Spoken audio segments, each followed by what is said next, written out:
En las historias modernas, Thor aparece casi siempre como una fuerza incontenible, un dios que avanza sin detenerse ante nada ni ante nadie, un guerrero cuyo martillo aplasta montañas y cuya voz sacude el cielo.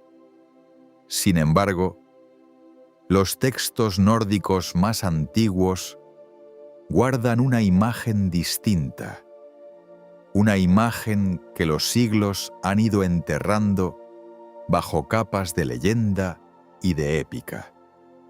Había un río que Thor no cruzaba a caballo. Había un río ante el cual el más poderoso de los ases se apeaba. Posaba sus pies sobre la tierra fría y avanzaba a pie, con la misma reverencia silenciosa con la que un mortal entraría en un templo sagrado.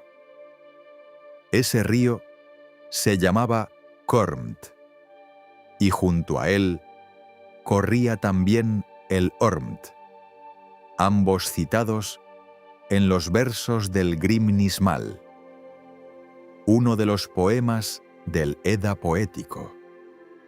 Esa vasta colección de cantos y visiones que los escaldos nórdicos transmitieron durante generaciones antes de que fueran recogidos por escrito en Islandia, hacia el siglo XIII de la era cristiana. En esos versos, el propio Odín, padre de todos los dioses, padre de la victoria y del conocimiento, enumera los ríos que los dioses deben vadear cada día para llegar al gran fresno Yggdrasil, el árbol del mundo, donde los ases celebran su consejo eterno bajo la sombra de ramas que sostienen los 9 mundos. Y entre esos ríos, el Kormt y el Ormt aparecen mencionados de manera especial como los que Thor debía cruzar caminando, sin montar a Tangrisnir ni a Tangnjostr, sus 2 machos cabríos de cascos resonantes, sin reclamar el privilegio que su rango le otorgaba. Thor era, en el panteón nórdico, el hijo de Jord, el señor del trueno, el portador de Mjolnir, el martillo que los enanos Sindri y Brokr forjaron en las profundidades de Svartalfaheimr con un arte que rozaba lo imposible. Era el protector de los hombres, el guardián de Midgard, el que mantenía a las serpientes y a los gigantes de escarcha alejados de los hogares donde los mortales dormían junto al fuego. Su fuerza era tan vasta que los propios dioses la medían con cautela, y su cólera era tan profunda como el mar que rodea el mundo conocido. Y aún así, ante esos ríos, Thor se detenía. Los estudiosos han debatido durante siglos el significado de esa detención. Algunos sostienen que los ríos representaban una frontera entre lo sagrado y lo profano, una línea que ni siquiera los dioses podían transgredir montados, porque hacerlo habría equivalido a imponer su voluntad sobre un orden que existía antes que ellos mismos. Otros sugieren que el acto de descender y caminar era en sí mismo una forma de reconocimiento, un gesto mediante el cual Thor afirmaba que su poder no era absoluto, que había fuerzas en el tejido del cosmos que merecían inclinación antes que conquista. La tierra mojada del lecho del río, el frío del agua enroscándose alrededor de sus tobillos, el peso de Mjolnir en su cinturón mientras avanzaba paso a paso. Todo ello formaba parte de un ritual que ningún texto explica del todo, pero que todos los textos parecen respetar. Y así, día tras día, según el poema, Thor llegaba a las orillas del Kormt, dejaba atrás la altura y la velocidad, y caminaba. El trueno caminaba. La tormenta se hacía lenta y humilde ante algo que no podía golpear ni doblegar con la fuerza de sus brazos. El mito sirve como una advertencia sobre la naturaleza del poder verdadero, que no consiste en ignorar los límites, sino en reconocerlos con la misma serenidad con la que el agua reconoce la orilla. La historia es un recordatorio de que incluso la fuerza más descomunal encuentra su grandeza no en lo que arrasa, sino en lo que elige respetar. Antes de que te acomodes, tómate un momento para darle un buen like al video y suscribirte. Y cuéntame en los comentarios desde dónde nos estás escuchando y qué hora es para ti. Siempre es fascinante ver quién se une a nosotros desde todas partes del mundo. Soy la linterna de Morfeo, y mi objetivo es que este relato te sumerja en una experiencia única mientras concilias el buen sueño. 2. La diosa que gobernaba donde nadie quería llegar. En las historias modernas, el inframundo suele pintarse como un lugar de castigo, un espacio reservado para los malvados, los cobardes, los que merecieron sufrir. Sin embargo, en la cosmología nórdica existía un reino muy distinto. Un lugar sin llamas ni cadenas, gobernado por una soberana de autoridad absoluta e incuestionable, a quien incluso los propios dioses debían acudir con la cabeza inclinada. Hel era hija de Loki, el dios del engaño y la transformación, y de la giganta Angerboda, cuyo nombre significaba algo parecido a la que anuncia el dolor. De aquella unión nacieron 3 seres que los ases contemplaron con desconfianza desde el primer instante: el lobo Fenrir, la serpiente Jormungandr y Hel, la más silenciosa de los 3, la que nunca rugía ni se enroscaba, la que simplemente esperaba. Odin, el padre de todo, la tomó de entre los brazos de su madre y la arrojó, o quizás la depositó con deliberada solemnidad, al reino más profundo de los 9 mundos, aquel que se extendía bajo las raíces del gran fresno Yggdrasil, en la región helada que los textos llamaban Niflheim. Allí, Hel recibió autoridad sobre todos los que no caían en batalla. sobre los que se marchaban del mundo por el sendero lento y silencioso de la enfermedad, la vejez o el accidente. Su figura era inconfundible. La mitad superior de su cuerpo mostraba la tez rosada de los vivos,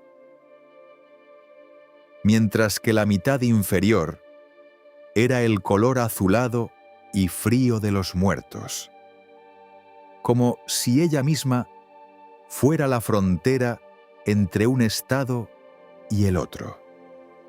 Su rostro no expresaba crueldad, ni tampoco compasión desbordante. Solo expresaba certeza. Gobernaba su dominio desde una sala llamada el Yudnir, el lugar de la lluvia fría, y se sentaba sobre un trono al que los textos nórdicos otorgaron el nombre de Hamskerpir, la que estrecha la piel. A su alrededor, las almas que llegaban no sufrían tormento alguno. Simplemente habitaban una existencia atenuada, como una llama que arde sin calor, como un eco que resuena sin origen. El conflicto que puso a prueba el poder de Hel llegó cuando murió Baldr, el dios más amado del panteón nórdico, aquel cuya belleza se decía que iluminaba el aire a su alrededor. Baldr no cayó en combate. Murió por una traición, herido por una rama de muérdago que la mano inocente de su hermano ciego lanzó sin saberlo, guiada por el propio Loki. Sin gloria marcial, sin escudo en la mano, Baldr pertenecía al reino de Hel. Frigg, su madre, desesperada, envió a Hermod, el mensajero de los dioses, a caballo por los caminos más oscuros de los 9 mundos, a través de valles donde la niebla era tan densa que la luz nunca había llegado, cruzando el puente Gjallarbrú sobre el río de los muertos, hasta presentarse ante la soberana de Niflheim. Hermod rogó. Expuso el dolor de los ases, la tristeza que había caído sobre Asgard como una tormenta sin fin. Hel lo escuchó con esa serenidad que no era indiferencia, sino ley. Y entonces respondió: si cada ser en los 9 mundos, cada criatura viva y cada piedra inanimada lloraba por Baldr, entonces ella lo devolvería. Solo bajo esa condición. Bastó una sola criatura que se negó. Una giganta que algunos textos identificaban como el propio Loki disfrazado, para que la condición no se cumpliera. Y Hel mantuvo su palabra con la misma frialdad con la que el hielo mantiene su forma. Baldr permaneció en Niflheim hasta el Ragnarok. No cedió ante el dolor de los dioses, no cedió ante las lágrimas del cosmos, porque su reino no era un castigo ni una recompensa, era simplemente la ley. El mito sirve como recordatorio de que la muerte no negocia con el rango ni con el mérito.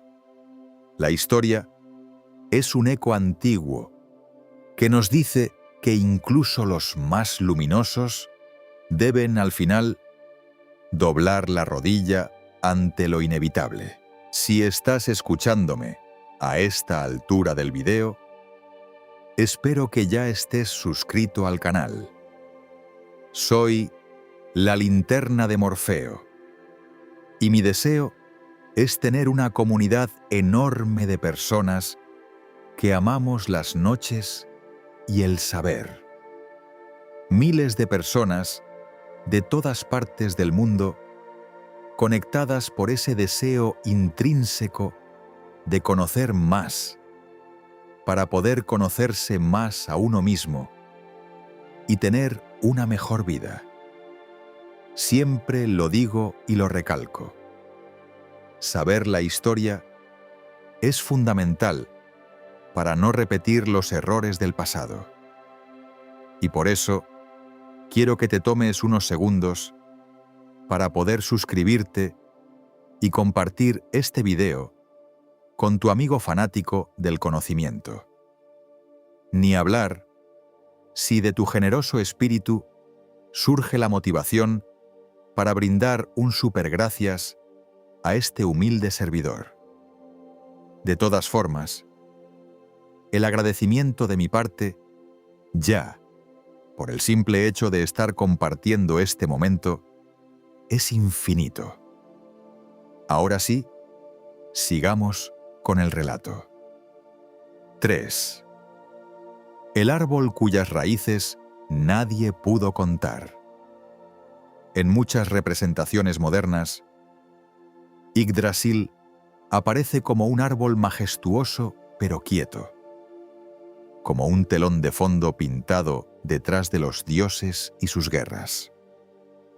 Sin embargo, en las fuentes más antiguas del pensamiento nórdico, aquel fresno no era un escenario, sino la existencia misma. El hueso que sostenía la carne de todos los mundos conocidos. Y su crujido en las noches más frías era el sonido del universo respirando. Sus raíces se hundían en 3 direcciones distintas, y cada una bebía de un pozo diferente. Una alcanzaba el reino de los dioses. Otra descendía hasta las tierras de los gigantes de la escarcha. Y la tercera se sumergía en Niflheim, aquella llanura de niebla perpetua que ya conocíamos por ser el dominio de Hel.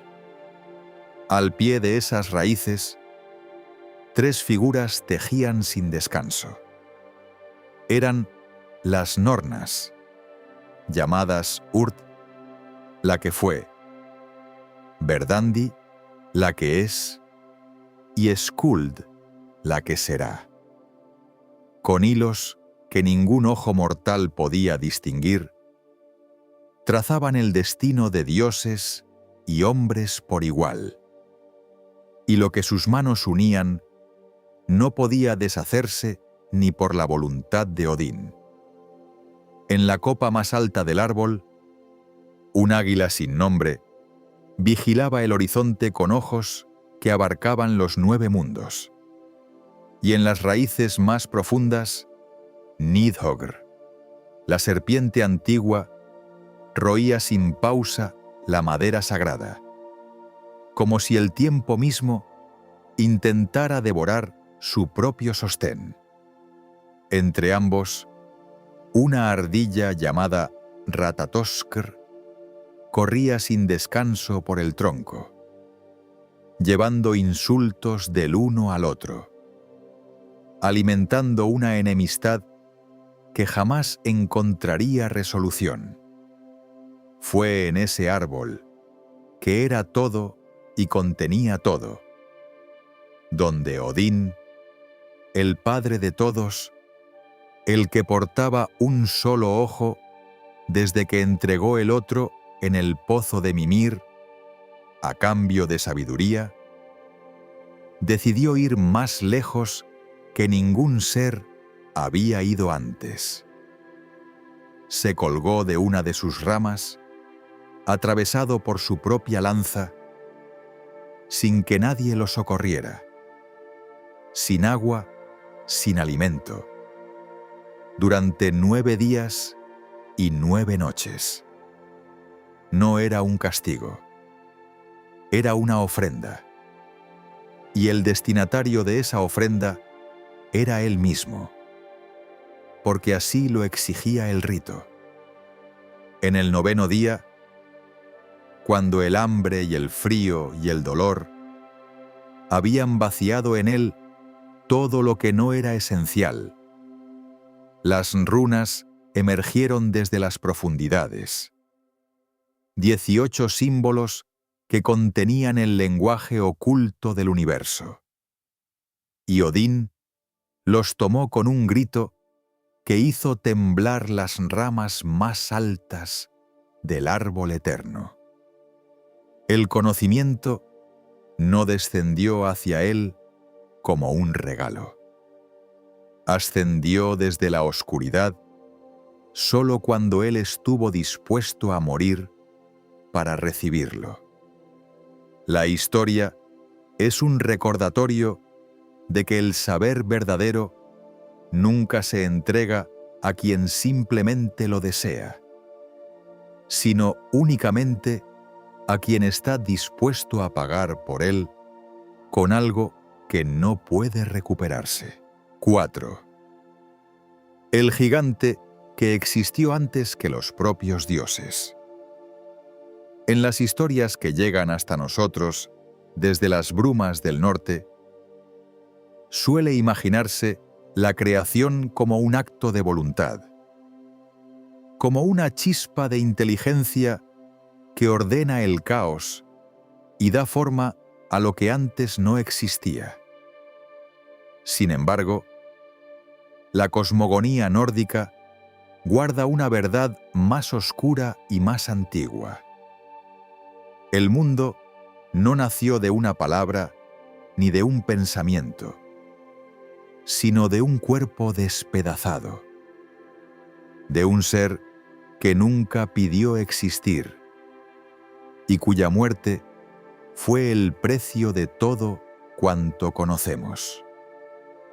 Antes de que hubiera tierra, antes de que hubiera cielo, antes incluso de que los dioses tuvieran nombre, existía el Ginnungagap, el gran vacío sin forma, sin luz, sin sonido, una brecha primordial que no era oscuridad, sino ausencia de todo. Al norte de ese vacío se extendía Niflheim, el reino del hielo eterno, donde 11 ríos de veneno y escarcha fluían hacia la nada. Al sur ardía Muspelheim, el dominio del fuego sin origen, donde las llamas nunca encontraban combustible porque eran ellas mismas la sustancia del mundo. Durante eras incontables, el frío y el calor avanzaron el uno hacia el otro a través del Ginnungagap, y cuando sus bordes se tocaron, el vapor que brotó de ese encuentro se condensó lentamente y tomó la forma de un ser colosal, el primero de todos los seres. Ymir, a quien los textos más antiguos llaman también Aurgelmir, el que ruge desde la arena. Ymir no fue creado por nadie. No tuvo padre ni madre. Surgió como surge el hielo en una orilla, como consecuencia inevitable de fuerzas que ni siquiera se buscaban. Su cuerpo era inmenso y frío, y mientras dormía sobre el hielo primordial, de su axila izquierda nacieron un hombre y una mujer, los primeros gigantes de escarcha, y de sus piernas entrelazadas nació un hijo más. Ymir dormía y generaba vida sin saberlo, sin quererlo, como un continente que no sabe que sostiene océanos. Fue entonces cuando llegaron Odín, el de un solo ojo y sabiduría sin fondo, junto a sus hermanos Vili y Ve, hijos de Bor y nietos de Buri, el primer dios que lamió la sal del hielo eterno. Los tres contemplaron a Ymir y tomaron una decisión que no ha sido juzgada ni absuelta por ningún mito. Lo mataron. La sangre que brotó de las heridas del gigante fue tan vasta que ahogó a casi todos los gigantes de escarcha, salvo a Bergelmir y su compañera, que escaparon en un arca hacia las profundidades. Con lo que quedó de Ymir construyeron el mundo. De su carne hicieron la tierra firme. De sus huesos, las montañas. De su sangre derramada, los mares y los ríos. De su cráneo inmenso, formaron la bóveda del cielo, sostenida en sus cuatro esquinas por enanos. De sus sesos lanzados al aire, nacieron las nubes que todavía hoy cruzan ese firmamento de hueso. El mundo entero, cada montaña que alguien ha escalado, cada océano que alguien ha cruzado, es el cadáver de un ser que nunca eligió nacer. La creación nórdica no es un acto de amor, sino de necesidad. Y esa necesidad descansa sobre un silencio que los dioses nunca rompieron. El mito sirve como una advertencia sobre los cimientos ocultos de toda existencia. La historia es un recordatorio de que toda creación lleva en su origen una destrucción que prefiere no ser nombrada. 5. El regalo que encadenó al más astuto de los dioses. En las historias que llegan hasta nosotros, a través de los siglos, Loki aparece con frecuencia como el villano de la mitología nórdica, el traidor, el destructor, el padre de catástrofes. Sin embargo, hubo un tiempo en que su astucia no servía al caos, sino al orden. Y fue precisamente esa astucia la que labró con sus propias manos la celda en la que él mismo terminaría encerrado. La cadena que ató al lobo Fenrir no fue obra de sus enemigos. Fue, en cierto modo, su propio regalo a los dioses. Y también su condena más silenciosa. Loki, llamado el Cambiante, el de lengua de plata, el hijo de Farbauti el gigante y de Laufey la delgada, vivía entre los Ask y Aus.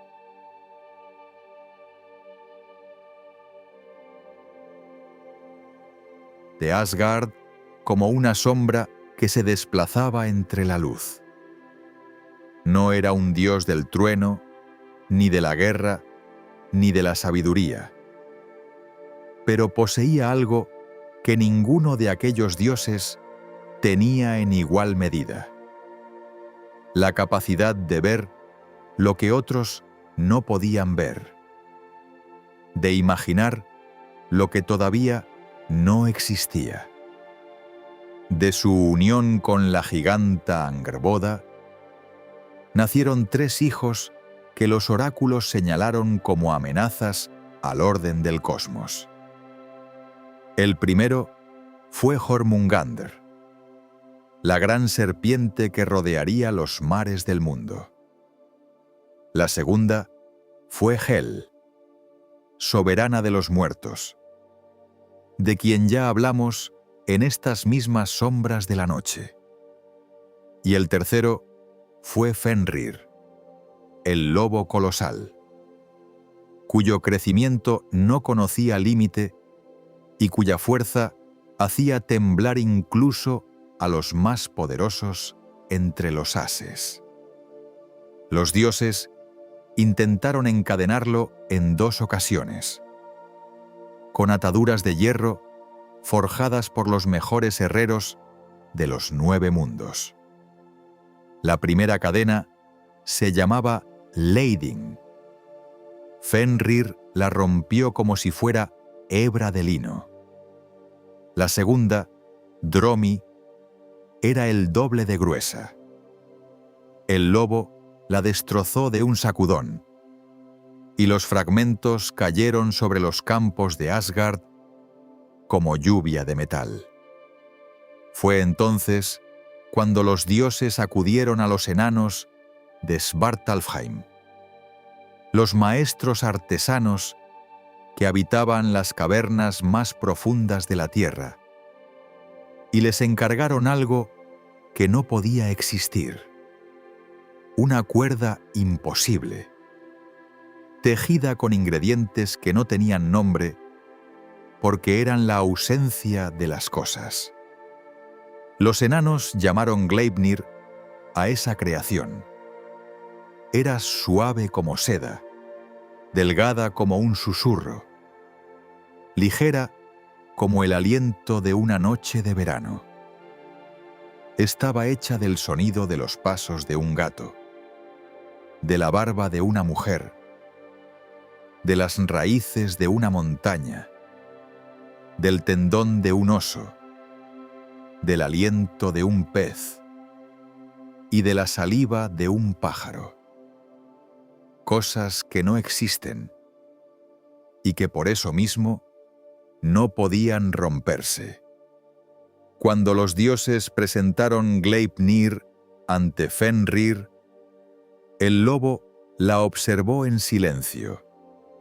Era demasiado ligera, demasiado suave. Su instinto antiguo le decía que algo tan pequeño no podía ser inocente. Y así, Fenrir puso una condición: aceptaría ponerse la cuerda si uno de los dioses colocaba su mano dentro de su boca como garantía. Un gesto de confianza, una prenda de honor. Los dioses guardaron silencio. Cada uno miró a los demás. Ninguno dio un paso al frente.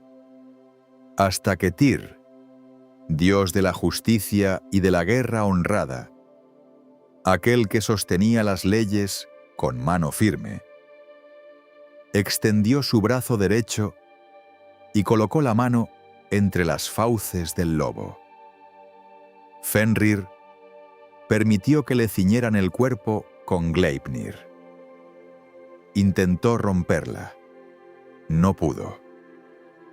La cuerda imposible resistió donde el hierro había fallado. Y entonces el lobo comprendió que había sido engañado y cerró las mandíbulas. Tyr perdió la mano. Fenrir quedó encadenado en la isla de Lyngvi, sobre una piedra llamada Gjöll, con una espada atravesada en su mandíbula abierta, aullando hacia un cielo que no podría alcanzar hasta el día del Ragnarok. La historia es un recordatorio de que la lealtad auténtica no se declara con palabras, sino con lo que se está dispuesto a perder. Y que el sacrificio verdadero, como la mano de Tyr, entre las fauces del lobo, nunca llega cuando es conveniente, sino cuando nadie más se atreve a dar el paso. 6. La guerra que terminó con un intercambio de rehenes. En las historias modernas, los dioses nórdicos aparecen a menudo como una familia unida bajo la sombra de Asgard, como si siempre hubieran compartido los mismos salones, los mismos festines y la misma sangre. Sin embargo, los textos más antiguos guardan la memoria de una grieta profunda, de un tiempo en que el panteón estaba partido en dos, y de una guerra tan larga y tan devastadora que ningún bando encontró la fuerza para vencerla. Antes de que existiera la paz, existió la sangre. Y antes de que existiera la sangre, existió una mujer cuyo nombre resonó como una chispa en un campo de pólvora. Su nombre era Gulveig, hechicera de los Vanir, los dioses de la fertilidad, la magia y las cosechas. Una familia divina tan antigua y poderosa como los propios ases, aunque de naturaleza distinta. Los ases, entre quienes reinaban Odín y sus hermanos, eran dioses de la guerra, la sabiduría y el orden. Los Vanir, moradores de Vanaheim, tejían su poder con la tierra húmeda, las semillas que germina en la oscuridad y los misterios del Seidr, esa magia profunda que los ases miraban con una mezcla de fascinación y recelo. Gulveig llegó a Asgard envuelta en promesas de oro y visiones. Y los ases, temerosos de su influencia, la capturaron, la lanzaron al fuego y la quemaron hasta las cenizas. Pero las cenizas de Gulveig no permanecieron quietas. De entre ellas se irguió de nuevo, entera, y los ases la quemaron una segunda vez, y una tercera vez ella resurgió, transformada ahora en Heidr, la brillante, venerada entre los pueblos como maestra del Seidr. Aquella afrenta no podía quedar sin respuesta. Los Vanir marcharon contra Asgard con la fuerza de la tierra misma, y los muros de la ciudad de los dioses temblaron bajo el peso de la contienda. Las lanzas cruzaron el aire pálido. Los escudos se quebraron como ramas secas, y ninguna de las dos familias divinas pudo inclinar la balanza. La guerra se extendió como una niebla que no encuentra orilla, y el agotamiento fue calando en ambos bandos con la misma lentitud con que el frío cala en los huesos durante el invierno más largo. Fue entonces cuando ambos bandos comprendieron lo que el combate no podía enseñarles, que la victoria era imposible porque ninguno de los dos era, en esencia, destruible. Y así, en un gesto que ningún mortal esperaría de los dioses, se sentaron a negociar la paz. El acuerdo fue sellado de la manera más íntima que dos enemigos pueden concebir, con un intercambio de rehenes. Los ases enviaron a Vanaheim a Genir, hermano de Odín, y al sabio Mimir, cuya mente guardaba secretos que los propios mundos desconocían. Los Vanir, a su vez, entregaron a Njordr, señor de los vientos marinos y las costas, y a sus hijos Freyr y Freyja, cuya belleza y poder sobre la naturaleza eran dones que Asgard habría de honrar durante siglos. Pero el gesto más asombroso no fue el intercambio de dioses. Fue lo que ocurrió después. Para sellar la paz con algo más que palabras, los ases y los Vanir reunieron sus salivas en un cuenco común. Y de esa mezcla de dos naturalezas divinas, antes enemigas, nació Kvasir, el ser más sabio que los 9 mundos conocerían jamás, capaz de responder cualquier pregunta que un dios o un hombre se atreviera a formular. La sabiduría nace, a veces, no de la victoria, sino de la rendición mutua. El mito sirve como un recordatorio de que el conocimiento más hondo surge no cuando los poderosos imponen su verdad, sino cuando dos mundos opuestos aprenden por fin a mezclarse. 7. El castigo de quien vio demasiado. En las historias que circulan sobre la mitología nórdica, la sabiduría suele presentarse como un don luminoso, algo que los dioses poseían de manera natural y sin coste alguno. Sin embargo, en los textos más antiguos que los escaldos islandeses preservaron con cuidado entre frío y ceniza, la sabiduría era la sustancia más peligrosa que existía, más letal que el veneno de Jormungandr, más implacable que el fuego de Muspelheim. Y quien se atrevía a custodiarla pagaba siempre un precio que ninguna runa podía borrar. En los confines entre Asgard y el reino de los gigantes de la escarcha, allí donde la niebla se posaba tan densa que los pájaros perdían el rumbo, existía un pozo que no tenía fondo visible.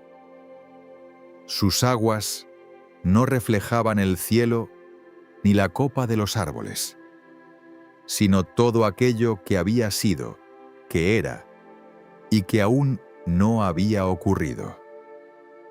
A ese pozo se le llamaba el Pozo de Urd, o según otros textos, el Pozo de Mimir, pues era Mimir quien lo habitaba y lo guardaba desde tiempos anteriores a la guerra entre los ases y los Vanir, desde antes incluso de que los dioses hubieran aprendido a pronunciar el nombre del mundo que habitaban.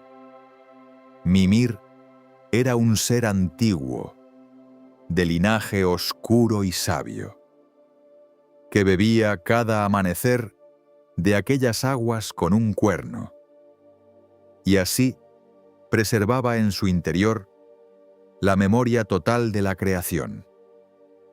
Se decía que su nombre resonaba como agua, moviéndose bajo el hielo, lento y profundo, y que sus ojos tenían el color de los pozos sin fondo, ese azul grisáceo que no invita a mirar demasiado tiempo.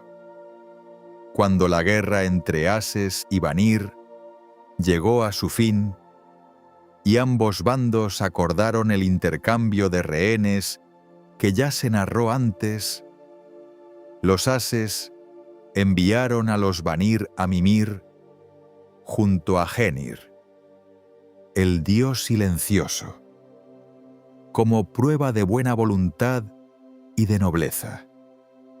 Los Vanir recibieron a Genir con honores y lo colocaron entre sus consejeros, pero pronto descubrieron que Genir solo respondía con sabiduría cuando Mimir estaba cerca. En su ausencia, repetía siempre la misma frase vacía, que otros debían decidir. Los Vanir, que habían entregado rehenes valiosos por su parte, sintieron que habían sido engañados, que los sases les habían enviado un dios sin sustancia, acompañado de quien era en realidad el portador de toda la inteligencia. Furiosos, tomaron a Mimir, el guardián del pozo, el que había visto demasiado, y le cortaron la cabeza. La enviaron de vuelta a Odín, envuelta en hierbas y resinas, como un mensaje sin palabras que cualquier dios podría entender. Odín, el padre de todo, el que había sacrificado un ojo en ese mismo pozo para beber un sorbo de su saber, recibió la cabeza sin mostrar desolación. La frotó con hierbas mágicas, pronunció sobre ella conjuros que ningún mortal llegó a conocer. Y la cabeza de Mimir volvió a hablar. Desde entonces, Odín consultaba en secreto a esa cabeza que seguía conteniendo todo el conocimiento del universo. La guardaba en el pozo y acudía a ella en los momentos en que ni las runas ni las nornas podían ofrecerle respuesta. La historia de Mimir es un recordatorio de que el conocimiento verdadero no protege a quien lo porta, sino que lo convierte en un objeto de deseo para quienes no soportan ignorar. El mito sirve como una advertencia sobre el precio de ver con claridad en un mundo que prefiere la niebla. A lo largo de estas 7 noches nórdicas, los dioses que temían lo sagrado, las soberanas del umbral, los árboles que sostenían la existencia, los gigantes que se convirtieron en tierra, los lazos que atan incluso al destino, las guerras que forjan sabiduría, y los guardianes que mueren por lo que saben. Todos ellos forman un mapa antiguo de la condición humana. Un mapa trazado en hielo y fuego, que sigue enseñando, en silencio, que existir es siempre un equilibrio frágil entre lo que se desea saber y lo que se puede soportar conocer. Si estas historias te acompañaron esta noche, encuentra en el canal La Linterna de Morfeo más leyendas, más mitos y más oscuridades suaves dispuestas a acunar tu descanso. Suscríbete para que ninguna historia te encuentre dormido antes de tiempo. Que tengas dulces sueños.